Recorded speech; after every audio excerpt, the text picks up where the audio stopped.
Welcome back to SouFLoTV again, everybody. It's your host with the most. Check this out. Before I even start this video, let me say that this is not a video that was meant for people to start saying they hate Jamaica or blame Jamaica for everything.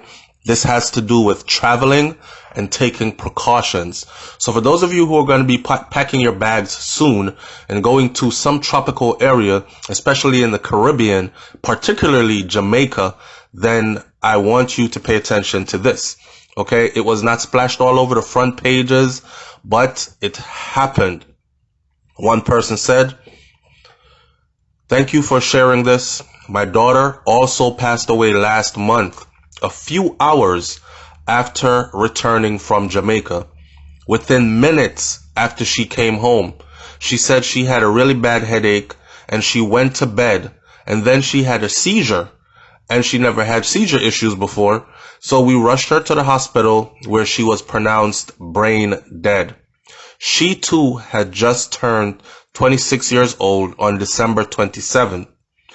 Have not gotten an autopsy result yet, but I feel that they will say it was her cystic fibrosis. Something was amiss. And her parents are pretty sure that it was dengue fever." Now, I don't know if you know the story. The headline for this one is "Dengue fever is spreading in the Caribbean, and survivors are saying that travelers are not being warned about this."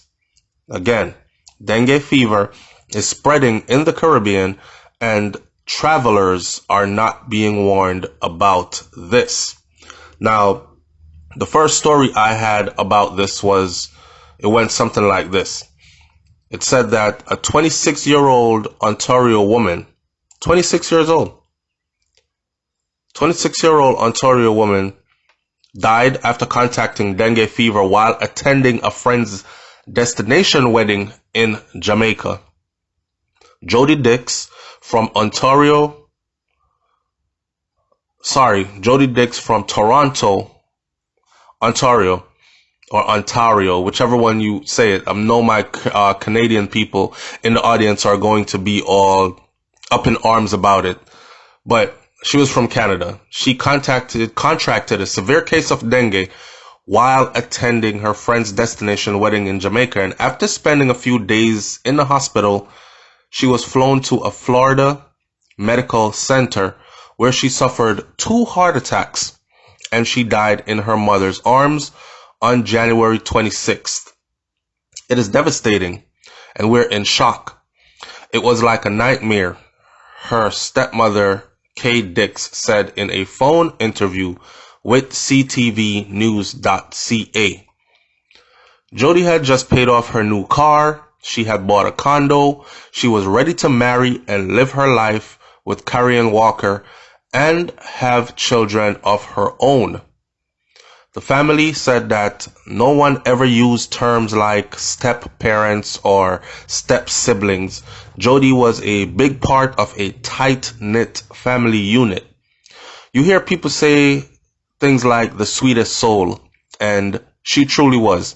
Jody's stepfather, Randy, told ctvnews.ca in a phone interview that it was common for Jody to relish being surrounded by her nieces and nephews. At family gatherings, she'll be out and about, swimming with 3 kids on her back, or catching frogs with them, her stepfather said, describing how he helped raise her for 20 years. She was that incredible aunt. Her obituary said that Jody loved being an aunt and she accepted the role willingly. She was an adorable kid and everybody loved her, said Dick. Had broken the entire family. This had broken the entire family. Every single one of us are upside down right now. And then there was an update from her family, which said, now that Jody's beautiful celebration of life has passed, which was her funeral, had passed, I find it necessary to share her story. Our dear Jody traveled to Jamaica for a friend's wedding January 16th. At some point over the next few days, Jody received a mosquito bite and contacted the most serious strain of hemorrhagic dengue fever.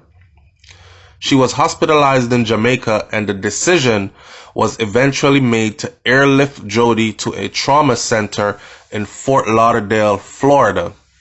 We were told that the hospital in Jamaica was running low on blood supplies or had ran out of blood supply, and so it was necessary to transfer her to Fort Lauderdale, Florida.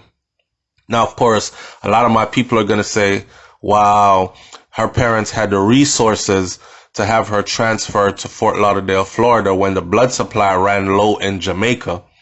Now, imagine all those Jamaicans that contacted this same disease or this same sickness, and blood supplies ran low, and they did not have the resources or did not get the go-ahead to take a flight, a medevac flight, and end up for treatment in Fort Lauderdale, Florida. To our disbelief, Jody passed away on the morning of the 26th with her mother by her side.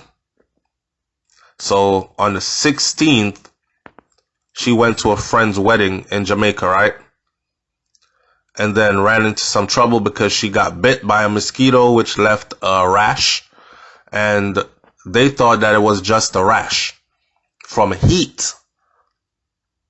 She passed away on the 26th, and her mother by her side. Her mother was the only one that was able to go on the flight, or was allowed to go on the medical flight. So that is why her mom was the only one that was there. But it was actually her mom, her fiance, and her dad that came from Canada to be with her in Jamaica after she got sick and went into the hospital.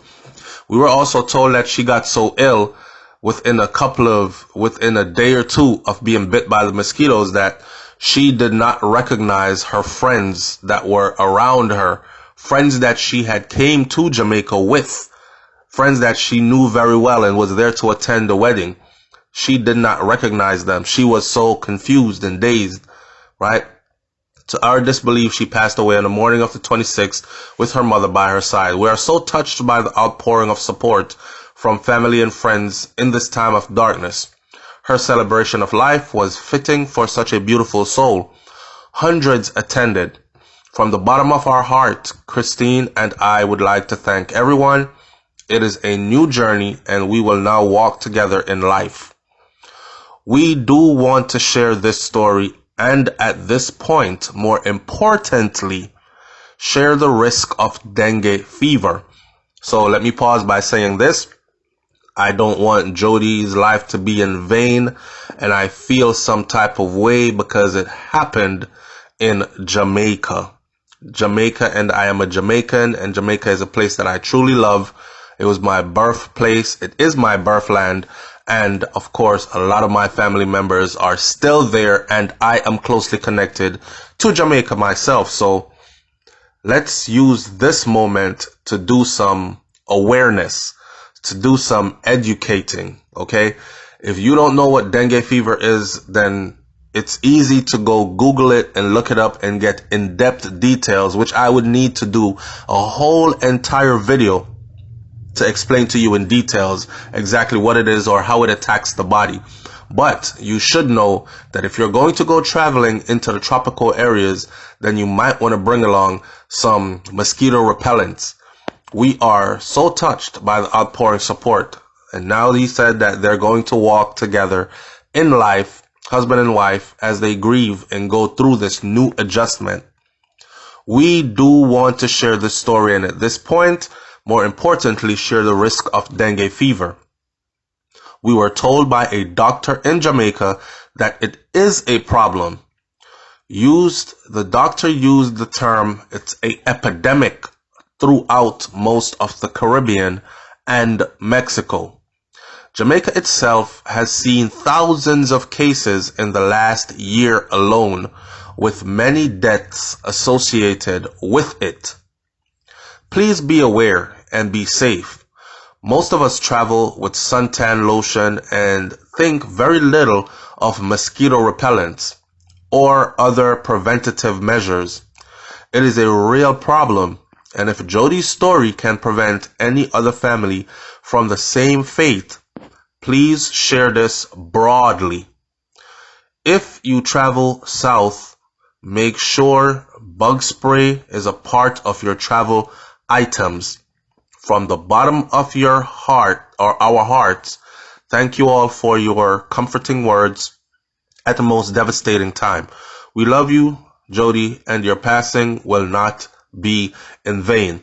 So it is the family that is asking that we share this information so that others will never have to go through the same thing. Just a simple precaution as bug repellent or bug spray can help you out a whole lot if you are traveling to Jamaica or any other Caribbean island anytime soon. All right, so take precautions, and the life you save might be your own. It's SouFLoTV, man. Like, comment, share, subscribe. Leave your comments in the comment section below, and let's talk about this in the comment section. All right. Before I go, Mary Ann said that I am recovering now from non-hemorrhagic dengue I contacted while I was in Mexico. My mistake is I waited too long to see a doctor. Many people here contract dengue and recover after about 5 to 7 days. I thought I would be one of those, and I thought I would just ride it out until it goes away. I was otherwise very healthy. After 10 days, I finally saw a doctor because it wasn't going away, and the doctor put me on, of course, a course of antibiotics. Dengue weakens the immune system. I also took an anti-parasitic drug, and it made a big difference with my gut pain. Get to a doctor sooner than later if you think that you have contracted dengue. All right, I'm out. Peace.